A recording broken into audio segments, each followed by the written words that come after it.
Good morning, everybody. As you can see, I'm Wendy Neale. I'm a designer and maker. And I wish I'd added a slash that said tinkerer as well, because a lot of what you were saying, Kath, was really resonant for me.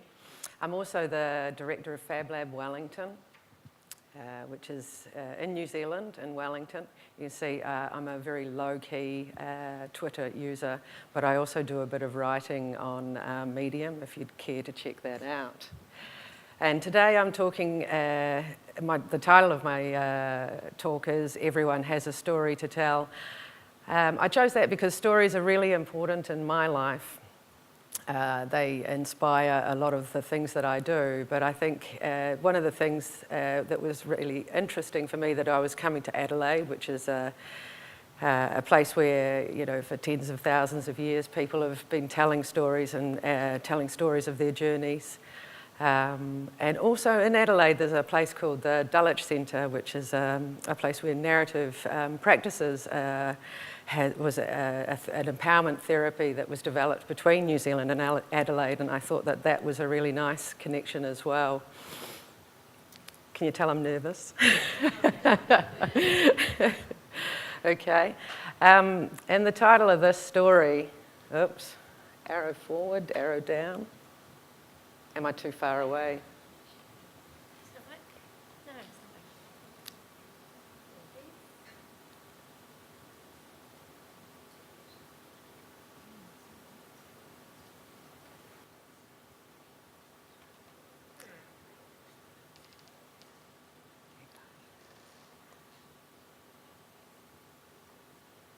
not. Wonderful. Excellent. Those of you who are left-handed may be able to find it easier to read that backwards. This was a project that I worked on a few years ago. We created a large-scale version of a chase that was used for printing. And we created it with a combination of digital and hand tools. You can see there's my roll of chisels in the background there. That's me on the left. You can see I'm left-handed. I still have to do that to work out which one's the left. And this was an interesting project for me in that it was the first time that, although I'd worked on collaborative projects before, it was the first time that I was in the position of being the lead to lead this project. And you can see here that I had a couple of lovely young chaps helping me out, who were our interns, who had, you know, some experience in designing and making. But they, you know, as we worked together, I realised that we were working together in a sort of, a master apprenticeship kind of model, and that it was really exciting for me to be in a position where I was able to pass on the skills and the experience that I'd gained over the years. But also it was really exciting for them to be involved in a brief that was a live brief. We were working with a client, and they learned a lot of things that they weren't expecting to learn, and I learned a lot of things about teaching as well, which was really fantastic. And it made me reflect on how I'd learnt about being a maker and being a designer, and it made me reflect on that. And so today I'm going to tell you a bit about my maker story, the highlights of my maker journey. And hopefully you'll be inspired by that. And if you do have things that you want to ask me afterwards, just come and find me, or tweet me or stuff like that. I thought we'd start with some family photos. I was born in the 60s. Which was a really, a fortunate time, I realise now, to be born. And you can see sort of an outdoor life. See if you can spot which one's me. Maybe you'll notice that I'm one of maybe one or two girls in my family. And that was quite an interesting thing for me in that with my grandparents, I was their favourite granddaughter for a really long time. And that has an effect on how you perceive the world. But the one thing about being the only girl is that it didn't really seem to matter at the time. We all had our own tools, and these are ones I was just packing up with my mum, packing up her house, and I found some of our tools, and we all had those egg beater drills. And there it is, so looking a little the worse for the wear, but we used them. We used them to make some toys, to build tree houses, go-karts. We made go-karts. But, you know, my tools weren't any different than my brothers or my cousins. They weren't pink, they weren't delicate, they weren't special, they were tools. And, you know, by this stage, I'm thinking it's the 1970s and I'm going to school as well. And, you know, at school in the 1970s, where I was brought up in New Zealand, we all learned how to cook and sew and do woodwork and do metal work. And I look back on that and I go, how lucky was I? Because, you know, there's a lot of people these days missing out on that. The only thing that I wish hadn't happened is once our parents worked out that we were learning cooking at school, they made us cook at home once a week, which was actually more work for our parents than them cooking themselves, but they really did encourage us to carry on what we were learning at school. And, you know, we were also learning things like with the knitting and crocheting. You know, my brothers and I both learned how to knit and crochet. My grandmothers didn't know so much how to teach me to knit left-handed, so they focused on crochet, which I'm still really, you know, good at. And in the 80s, which is when I was a teenager, there was this campaign in New Zealand that was called Girls Can Do Anything. And you can see it was an employment and vocational guidance service, and they were really trying to encourage us into non-traditional and trade areas. And so I grew up believing that girls can do anything. And I had the T-shirt that said, "We can do it." You know, I knew how to use the tools. I'd been helping Dad, tinkering in his shed. You know, I really believed that I could do anything. And my parents, you know, I was left-handed. They used to, you know, send away to Sydney to the left-handed shop, and I had left-handed rulers and left-handed scissors and left-handed can openers to help me do my cooking. But at the same time, none of my family actually made things for a living. So when it came time for me to go to high school and I wanted to take art and woodwork and tech drawing, they encouraged me to do something that would mean that I'd have a real job. They heavily encouraged that.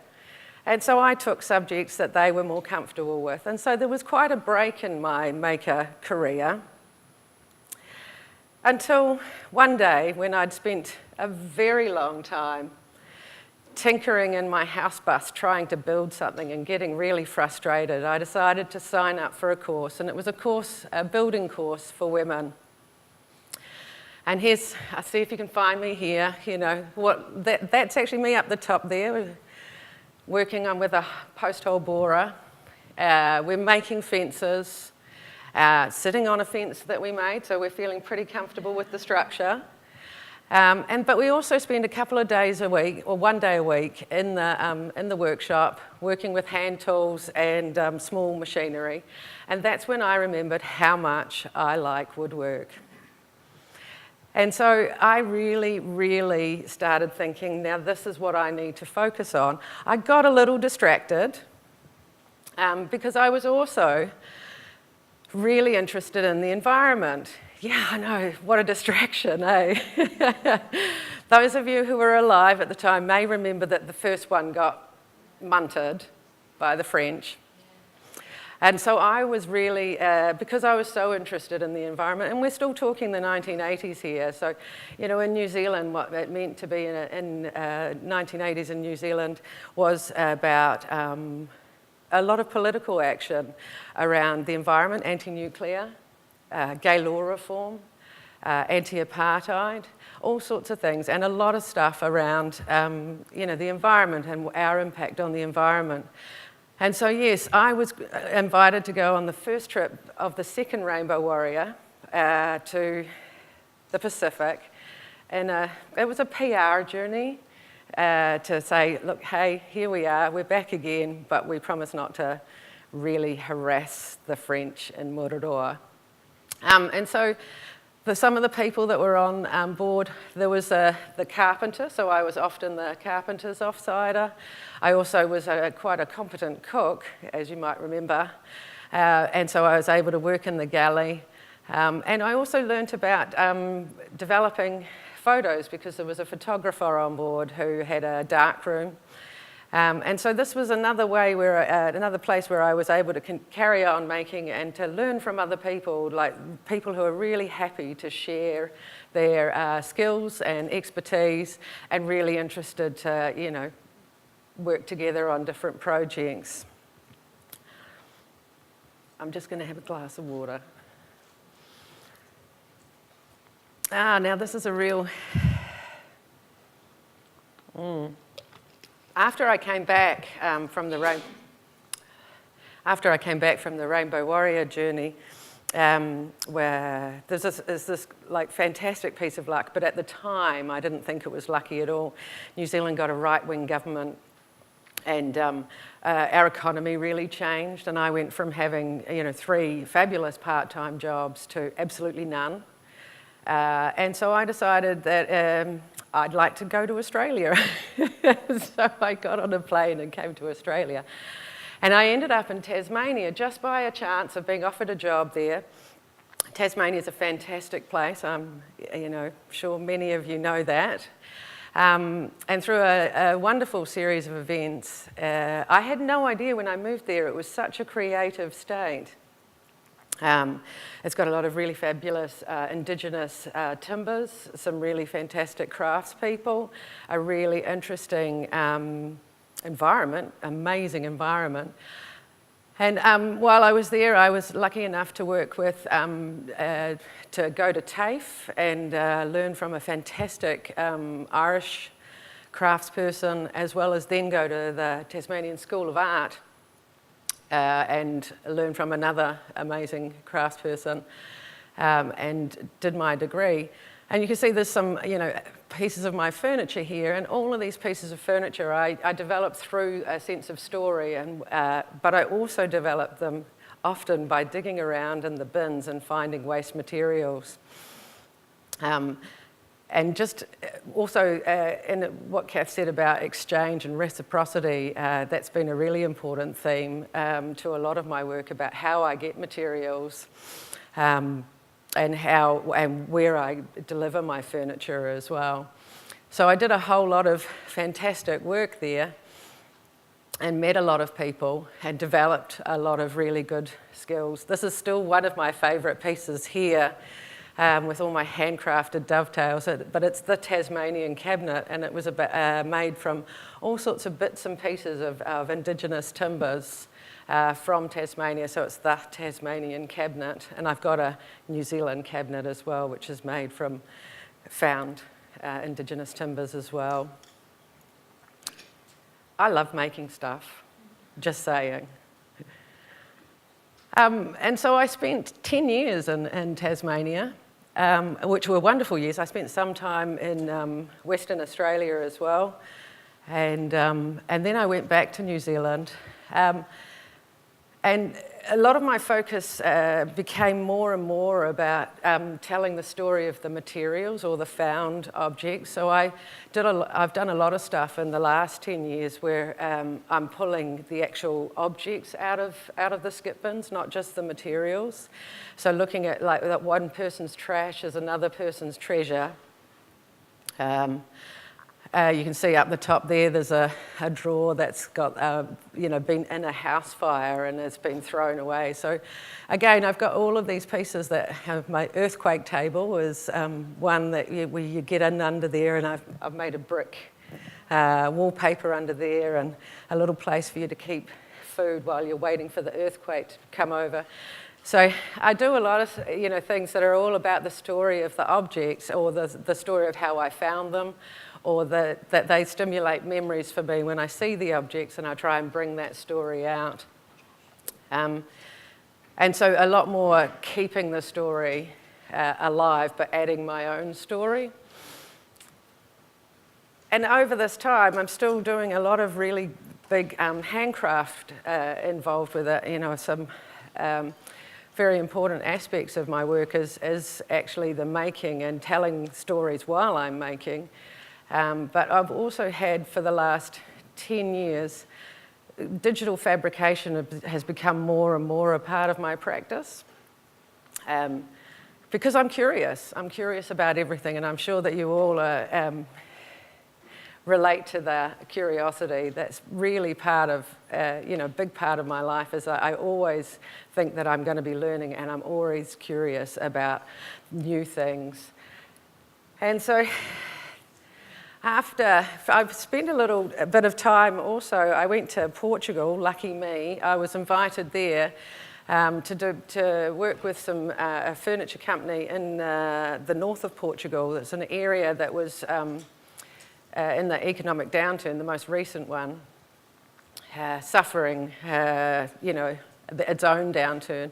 And so I went, there's a team of us that were invited to work with different companies, and this is the chaps that I worked with. It's a company that was run by 4 generations of a family, and so that's the father and his 3 sons. But also and so I worked and carried on working with obsolete furniture, and you can see here I did some work with some of the students at a nearby tech college where we played around with furniture that they'd found. But the biggest issue for me there was the sustainability of the community. That this company that I worked for was able to sustain a really broad part of their family and the other people that they employed. So it had a really big impact in a tiny community. And if they couldn't continue, then it was going to have a really big impact on their community. I had a fantastic time working with them, and some of the things that I was able to bring to them, they're still carrying on now. That I'd played with materials that they hadn't considered in the context of furniture, but also that they started to move into the digital space and get CNC machinery and things like that. So they're really happy with that. And while I was there, I was invited to return to New Zealand and start running a thing called a Fab Lab. And Fab Lab Wellington it was only just the first Fab Lab in Australasia, only by a couple of months, eh, David? yeah, but that's, and we've been running for 4.5 years. And it was really interesting. I was looking at this slideshow, and I didn't realise when I chose all these images that they're also networked in spiderwebbing. And I think that's one of the biggest things about being involved with the Fab Lab network. It's a global network, and that we are actually connected often on a daily basis, and that we support and help each other grow. And we are experimenting with a lot of things in a post-industrial design or a post-production, post-consumer society that we're developing. And we're having a lot of fun doing it.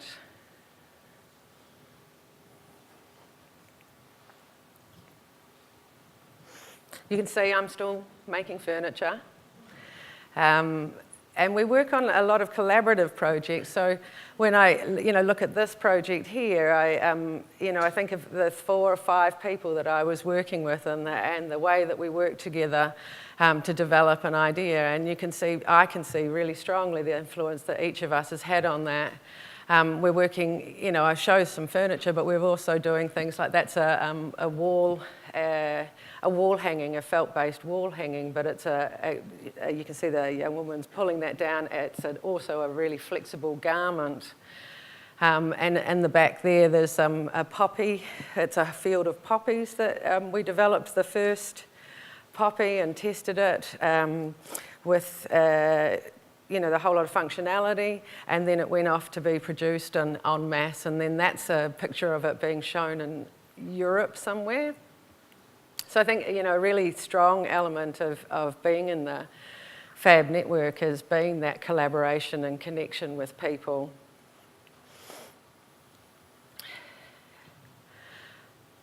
And then, because I've been involved in setting it up, I've got, the things that I focus on. And resilience and reciprocity have been two really big themes for me.